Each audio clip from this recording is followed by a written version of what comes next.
After a 37-point loss in Cleveland, the Knicks became 0-2 against the Cavaliers this season. Currently getting dominated by the Celtics as I'm making this video. The Knicks became 0-3 against the defending champs and 0-2 against the best in the West. The Knicks are now 0-7 against the three best teams in the NBA. 37-13 against the rest of the NBA. The Knicks have looked to be premier contenders, but in order to be classified as a clear-cut favorite, you have to beat other favorites. And because the Knicks have not done that, they may actually be the most fraudulent contender in the NBA without a second guess. But the reasoning why is much deeper than just that. This is the Week 18 episode of In Case You Missed It, the weekly recap on this channel that drops every Monday at 3. After the Knicks, we have a discussion on the Warriors, Ja and Giannis trade rumors, and some other big things from the week. After having one of the craziest off seasons in really years in terms of additions, the Knicks were viewed as the clear-cut second-best team in the Eastern Conference and even were considered to be the third-best team in the entire league, without much debate. The star power was undeniable. Jalen Brunson, one of the best point guards in the NBA, as he is a top 4 at worst player at the position. Karl Anthony Towns, the best shooting big of all time if you ask him. 2 elite two-way wings in OG Anunoby and Mikal Bridges, and rounding out that with the do-it-all forward and Josh Hart, you have one of the best starting fives on paper. However, the starting five is extremely flawed in key areas, and after the five, what else is there? Defensively, the lack of real rim protection has made the Knicks extremely vulnerable in the interior, and trying to compensate for it has made the Knicks get hurt in other areas, specifically by way of the three.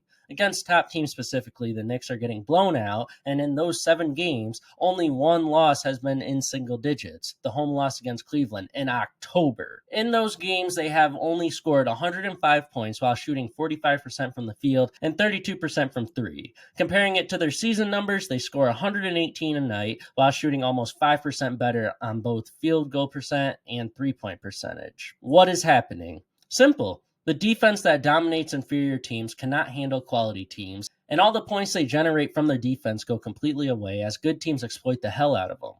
Cat is not a good defender at all, and abusing the pick and roll against the Knicks works like a charm as the Knicks overcompensate for him, and then it allows teams to get up the threes they thrive off of or get downhill for easy twos that rack up. The Knicks start 3 great defensive wings in Hart, OG, and Mikal. All 3 of them are not as effective because their opponents are getting comfortable and can avoid the pressure they normally utilize by exploiting the team's weaknesses. It is as clear as daylight that Cat on defense is a problem for them, as it has taken everything away from the identity the Knicks thrived off of the past 2 seasons. Now, the bench is a crazy problem too, since despite playing their bench more, the Knicks still do not have confidence in it, and the productivity of it is still quiet and lackluster. I'm not going to focus on this because we all know how bad it is, but I will say, losing every bench minute and being unable to rest your starters at all is just a horrific approach to a season's success. Combining issues, the Knicks cannot defend to the extent that they used to, and losing bench minutes at the rate they do is the sole reason why they are frauds and cannot win a championship this season.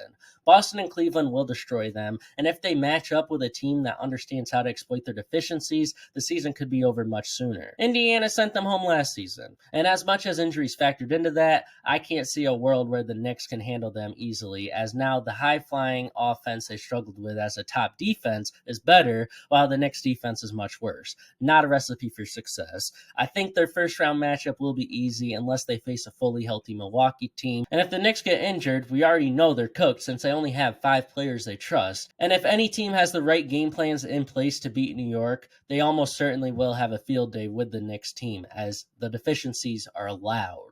I will not be saying the Knicks have the chance to truly win a title this season, and I believe the team is a fraud, because even after these 2 issues that are really important, the Knicks half-court offense is kind of dreadful outside of Brunson and Cat, as the other players on the team are way too inconsistent on offense to win a championship.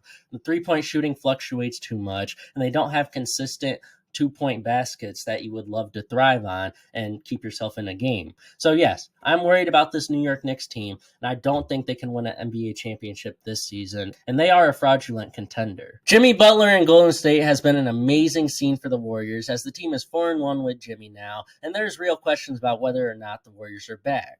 Draymond Green went on record over the All-Star break saying that they would win a championship this season. Comment what you think about that My honest assessment is they are still too flawed despite having probably the best collective IQ in the league right now, which I will give them credit, since having a collective IQ as strong as the Warriors is really dangerous because the smartest teams are normally the best teams come playoff time and can beat really inexperienced or really flawed teams. They just game plan perfectly. We all know the Warriors are undersized, but if they implement the right schemes defensively, the adjustments and overall knowledge of the game will be too much for many opponents to overcome, like I just said. One of the biggest concerns about the Warriors over the past few seasons has been their inability to generate free throws or even consistent offense outside of high-volume three-point attempts.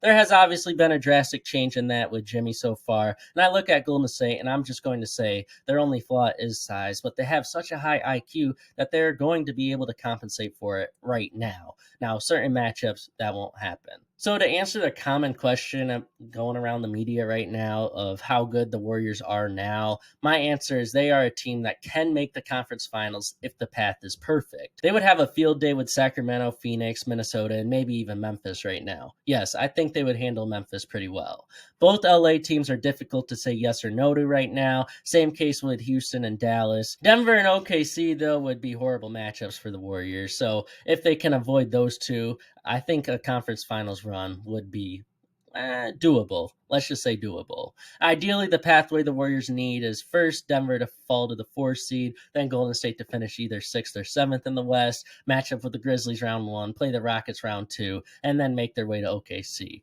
That's the best pathway, but that may be the only pathway to any conference finals. Not confident in this team quite yet. However, I'm becoming more accepting of the Warriors as a good team the more I see of them. We heard something about a potential Ja Morant trade this week, as Luka got traded, so now Ja is the next shocking name, apparently. This might be the worst trade rumor that I've heard, and it is simply just to try and predict the unpredictable. In my brain's calculations, there's about a 3% chance that Ja is traded this summer. Memphis will not do this because they can't attract other stars, and I think many have forgotten exactly who playoff Ja is. Ja Morant in the playoffs is as good as it gets. Just remember the amount of times he has carried the Grizzlies in a playoff game with no help. The Grizzlies are now finally getting the emergence of a true co-star on offense in Jaren Jackson Jr., and with all the depth they have now, a trade of Ja is stupid. And honestly, it's just not going to happen. So these rumors are a joke. Don't take them serious, please. Now, Giannis, that is a real trade candidate this summer, since let's be honest, the Bucks are terrible, and they will not be winning a title this year, next year, or any year at this rate. They are never healthy, they cannot defend, their chemistry is suspect, and they are way too old to sustain any kind of competence over the next few seasons. Giannis wants to win, and if he sees how unrealistic it is for him to win in Milwaukee in this current mold, he will be dealt. I give this about a 30% chance of happening this summer. Not a high chance, but it is possible Giannis relocates this summer, and I wouldn't even be surprised about it. In case you missed it, these are some of the biggest things that happened this week, and my take on all of them. Bobby Portis is going to miss the next 25 games due to a suspension, as he has used a drug without knowledge, and of course it's on the PED list. I feel the suspension isn't necessary given the fact the drugs are mixed up, but that's just my personal opinion. Victor Wembanyama is out for the season due to a blood clot in his shoulder. Honestly, all the talk about how they could get the first overall pick now because of that is meaningless, because they are losing a year of Wemby now, and it hurts the development of Fox and Wemby's chemistry. If they get the first pick, cool, but at the end of the day, that's still unlikely. So I don't know why Spurs fans or anyone's really happy to hear this news. I mean, cool, you get the first overall pick. Whoopity-doo-dah. My Suns need to blow it up. They can't win. Houston has a 7-game road losing streak right now, which is something to note. And the 76ers season is still over, if you were wondering. Your Week 18 awards are as follows. The MVP goes to LeBron James, as he dropped 30 points, 8 rebounds, and almost 7 assists in 3 games this week. The surprise player of the week goes to the Hornets' Miles Bridges, who put up 27, 7, and 3 through 3 games. The team of the week is the Los Angeles Lakers, as they made a statement win in Denver that was much needed for them spiritually. And the worst team of the week is the New York Knicks after a 37-point loss to Cleveland. I hope you all enjoyed my Week 18 episode of In Case You Missed It. The power rankings that I update weekly are on the screen now. Feel free to pause the video to check them out. If you haven't already, please subscribe to the channel if you enjoy the content, as 94% of you are not subscribed yet. If you want to see last week's episode, click on the video on the upper left. And if you want to see me rank my top 25 under 25, click on the video on the upper right. Y'all stay safe. Have a good one. Bye.